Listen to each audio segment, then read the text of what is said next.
بسم اللہ الرحمن الرحیم۔ السلام علیکم ورحمۃ اللہ وبرکاتہ۔ قرآن کا سفر پروگرام کے ساتھ خوش آمدید ناظرین، میں ہوں سید عطا اللہ شاہ بخاری۔ ناظرین کرام، اللہ تعالیٰ نے کائنات میں جتنی بھی مخلوقات بنائی تو اللہ تعالیٰ نے ان کے رویوں کو رکھا۔ ہر مخلوق کے لیے ہر رویہ اللہ تعالیٰ نے مختلف رکھا۔ جانوروں کے رویے ان کے انداز مختلف، فرشتوں کے انداز مختلف، جنات کے رویے اللہ نے مختلف رکھے، اور اسی طرح اللہ تعالیٰ نے انسانوں کے رویے بھی منفرد بنائے۔ جیسا کہ انسان اشرف المخلوقات ہے تو اس کے رویوں کو بھی اسی قدر منفرد اور پیارا ہونا چاہیے، جیسا کہ اللہ تعالیٰ نے قرآن پاک میں بھی مختلف مقامات پر ارشاد فرمایا۔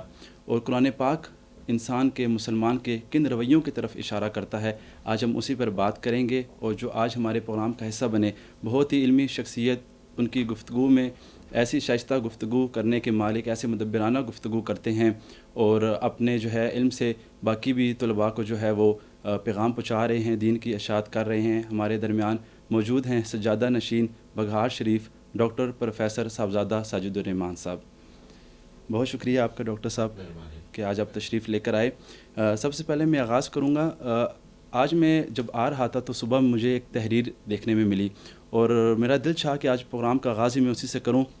اس میں لکھا تھا ڈاکٹر صاحب کہ بزرگ سے ایک بچے نے پوچھا، کہا کہ ابا جان آپ پہلے زمانے میں کیسے رہ لیا کرتے تھے؟ نہ اس زمانے میں ایسی ٹیکنالوجی، نہ ٹی وی، نہ یہ سوشل میڈیا، نہ موبائل، نہ جہاز، نہ گاڑیاں، تو آپ کو گزارا کیسے ہوتا تھا؟ تو بزرگ نے بڑا پیارا جواب دیا، اور میں چاہوں گا کہ آج ہم پروگرام کا آغاز بھی جو ہے اسی بات سے لے کر چلیں۔ تو وہ بزرگ فرمانے لگے کہ بیٹا ایسے ہی گزارا ہوتا تھا کہ جیسے آج آپ لوگوں کا قرآن پڑھے بغیر، نماز پڑھے بغیر، دین کو سمجھے بغیر ہو رہا ہے۔ تو فرق صرف اتنا سا ہے کہ اس وقت ہم دنیا سے بے خبر تھے، اور آج جو یہ نسل ہے یہ جو ہے دین سے بے خبر ہے۔ تو آپ اس حقیقت سے اتفاق کرتے ہیں؟ بسم اللہ الرحمن الرحیم۔ شاہ صاحب، میں شکر گزار ہوں کہ آپ نے اس انتہائی علمی پروگرام میں مجھے شرکت کا موقع مرحمت فرمایا، شکریہ۔ اور ایک بزرگ کے مکالمے سے اس گفتگو کا آغاز کیا ہے۔ ہمارا دین جو ہے وہ دین اور دنیا کی آمیزش کا نام ہے۔ ٹھیک۔ ہمارے دین سے دنیا کو الگ نہیں کیا جا سکتا، اور ہماری دنیا کو دین سے الگ نہیں کیا جا سکتا۔ جو قرآن میں رسالت مآب صلی اللہ علیہ وسلم کی مسنون دعا مذکور ہے، آپ اس پر غور فرمائیں۔ ربنا آتنا فی الدنیا حسنہ وفی الآخرۃ حسنہ وقنا عذاب النار۔ تو اس میں دنیا کے رہن سہن کے لیے حسن کو بھی طلب کیا گیا، اور آخرت کے حسن کو بھی طلب کیا گیا۔ ہماری دنیا ہی مزرعہ ہے آخرت کا، یہ آخرت کی کھیتی ہے۔ بے شک۔ اس میں جو کچھ آپ بوئیں گے، وہی۔ کل یوم آخرت اس کو آپ کاٹیں گے۔ بے شک، بے شک۔ یہ دنیا عمل کا نام ہے، اور آخرت اس کی جزا کا نام ہے، بے شک۔ اس کے بدلے کا نام ہے۔ تو ہمارے آقا و مولا جناب محمد الرسول اللہ صلی اللہ علیہ وسلم جہاں آپ کو مسجد میں، محراب میں، منبر پر، ذکر میں، تسبیح میں مصروف نظر آتے ہیں، وہاں ہی سرکار علیہ الصلاۃ والسلام آپ کو میدان جہاد میں نظر آتے ہیں۔ وہاں آپ علیہ الصلاۃ والسلام دوستوں کے مجمع میں بیٹھے ہوئے ان کے حال احوال کو پوچھتے ہوئے نظر آتے ہیں، لوگوں کی دستگیری کرتے ہوئے نظر آتے ہیں۔ وہ تمام دنیاوی امور جو کسی ایک شخص کو پیش آ سکتے ہیں، ان سب میں مصروف نظر آتے ہیں، اور امت کے لیے اسوہ قائم فرما رہے ہیں کہ جب تم اس حالت میں ہو تو کیسے زندگی گزارو، جب تم اس حالت میں ہو تو پھر کیسے زندگی گزارو۔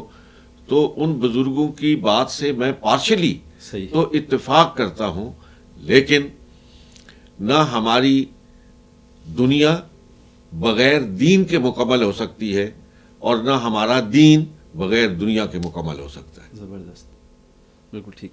اچھا ڈاکٹر صاحب, اسی کے ساتھ ہی آج کل ہم دیکھتے ہیں کہ علماء کرام جو ہیں مختلف پلیٹ فارمز پر, آپ ٹی وی پر دیکھ لیں, اکثر لوگ یہ تنقید کرتے ہیں کہ ان علماء کرام کو لایا جاتا ہے کہ جنہیں اب ہم یہ کہہ لیں کہ دین میں ایسی بحث کرتے ہیں جو مطلب کہ ایک عام انسان کو اس بحث میں نہیں پڑھنا چاہیے. اللہ تعالیٰ نے تو دین بے شک آسان بنایا, لا اکراہ فی الدین, تو کچھ علماء کرام ایسی سختی بیان کرتی ہیں. آپ خود اتنا عرصہ پی ٹی وی پر ہم دیکھتے ہیں آپ کے بیانات چلتے رہے, لیکن سب نہیں, کچھ علماء کرام ایسے 90% جو ہے ٹیلی ویژن پر ایسے علماء کرام کو لے کر آیا جا رہا ہے, تو اس کے اوپر ذرا روشنی ڈالیے گا. کہ شاہ صاحب گزارش یہ ہے جی کہ عالم کی بہت بڑی ذمہ داری ہے, اسے بے پناہ لا تعداد خصوصیات کا حامل بننا پڑتا ہے. صحیح. عالم, مبلغ, مصلح, یہ وارث انبیاء ہے بے شک. اور پھر سب سے آخر میں حضرت محمد الرسول اللہ صلی اللہ علیہ وسلم کی مسند کا یہ وارث ہے. اسے ان خوبیوں سے لیس ہونا پڑتا ہے اپنی صلاحیت اور اپنی شخصیت اور حیثیت کے مطابق جو سرکار علیہ الصلوۃ والسلام میں پائی جاتی تھی. ٹھیک. سب سے پہلی خصوصیت جو ایک عالم کے لیے قرآن تجویز کرتا ہے, اچھا, ادعو الی سبیل ربک بالحکمت والموعظۃ الحسنہ وجادلہم باللتی ہی احسن. بہت اعلیٰ.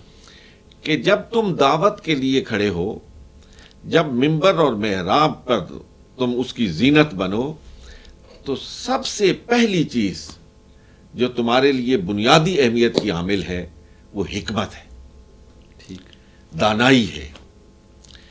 اور حکمت اور دانائی کی پہلی خصوصیت یہ ہے کہ آپ مخاطب جس سے آپ خطاب کر رہے ہیں اس کی ضرورت کو سمجھیں, اس کے ذہن کو سمجھیں, اس کے قلب و ذہن میں پائے جانے والے سوالات کا ادراک کریں, پھر آپ اس سے مخاطب ہوں. ایک بڑے عالم گزرے امام شہرستانی, انہوں نے بڑی خوبصورت بات کہی ہے. انہوں نے کہا کہ وہ شخص عالم کہلانے کا مستحق نہیں ہے جس کا وقت کی نبض پہ ہاتھ نہ ہو, جس کو معاملات کا ادراک نہ ہو.